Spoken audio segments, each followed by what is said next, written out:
बेटी की शादी।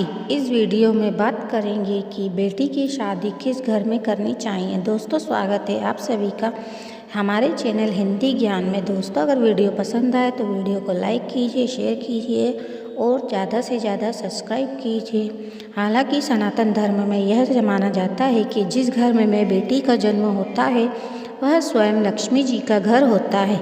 जैसे जैसे बेटियाँ बड़ी होती हैं, माता पिता अपनी बेटियों के भविष्य की चिंता करने लगते हैं और उम्मीद करते हैं कि एक अच्छा जीवन साथी मिले।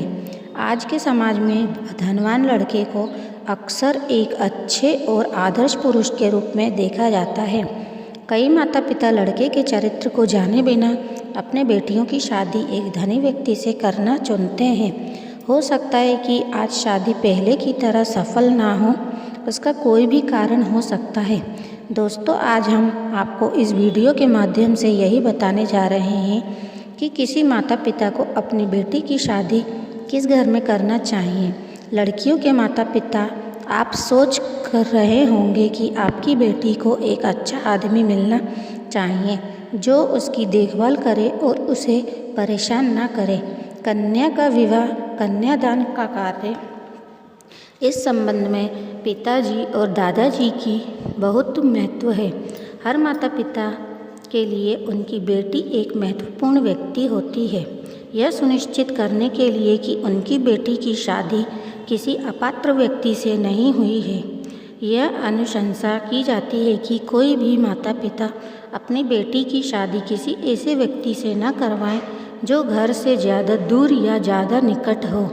यह संभावित रूप से उसके लिए परेशानी का कारण बन सकता है। लड़का आर्थिक रूप से सुरक्षित होना चाहिए।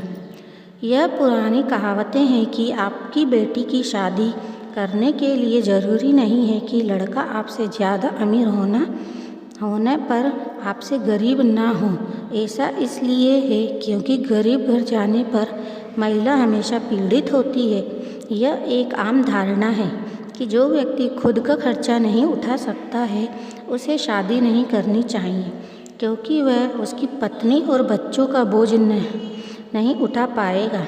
इसलिए यह सुनिश्चित करने के लिए कि वह परिवार का पर बोझ नहीं पड़ेगा, एक आदमी के पास जीविका का पार्जन का एक तरीका होना जरूरी है। यदि आप किसी ऐसे व्यक्ति से शादी करते हैं जो बेरोजगार है तो आपकी बेटी का जीवन दर्द से भरा होगा।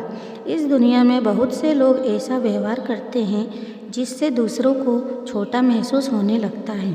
वे ऐसा व्यवहार करते हैं जैसे वे दूसरों से बेहतर हैं या हमेशा किसी न किसी बात को लेकर चिंतित रहते हैं। ऐसे लोगों से भी बेटी की शादी नहीं करनी चाहिए जो अपने आप को श्रेष्ठ बताने की कोशिश करता है।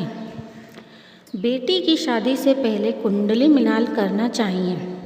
ज्योतिष शास्त्र के अनुसार जिन लोगों के गुण 18 से कम मिलते हैं उनका वैवाहिक जीवन सफल नहीं रहता।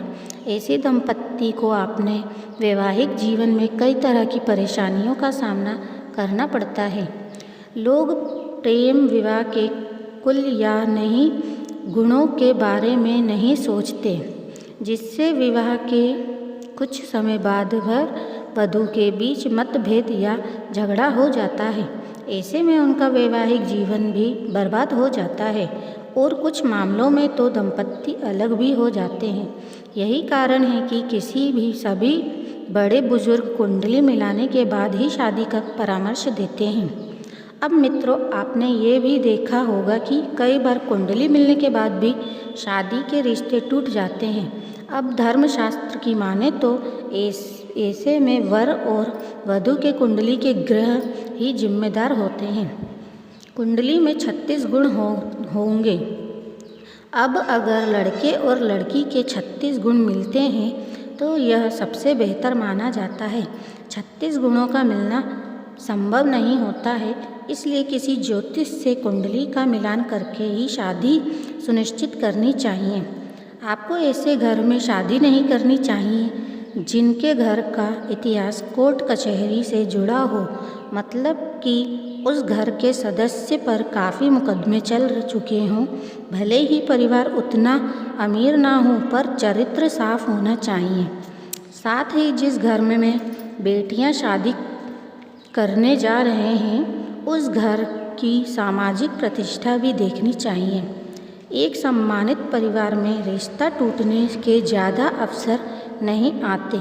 वहीं जिस परिवार में समाज प्रतिष्ठा नहीं होती, उन्हीं लोगों को समाज में लाज का भय नहीं रहता और अक्सर ऐसे परिवारों में थोड़ी ही मतभेद के कारण रिश्ते टूट जाते हैं। लड़के की उम्र का भी ध्यान रखना चाहिए। लड़के की उम्र अधिक से अधिक 3 से 4 वर्ष अधिक होना चाहिए और यह भी देखना चाहिए कि लड़के के माता पिता का व्यवहार कैसा है। एक बात का और ध्यान देना चाहिए कि किसी और के कहने पर बेटी का विवाह किसी जगह नहीं करना चाहिए। अगर आपको सगे संबंधी भी आपको किसी घर की सलाह देते हैं, तो उसे पहले खुद जाकर देखना चाहिए, तभी आगे बात करने के बारे में सोचना चाहिए। आशा करते हैं दोस्तों कि आपको आज की जानकारी पसंद आई हो। वीडियो को लाइक करें, शेयर करें एंड चैनल को सब्सक्राइब करना ना भूलें। बाय बाय दोस्तों।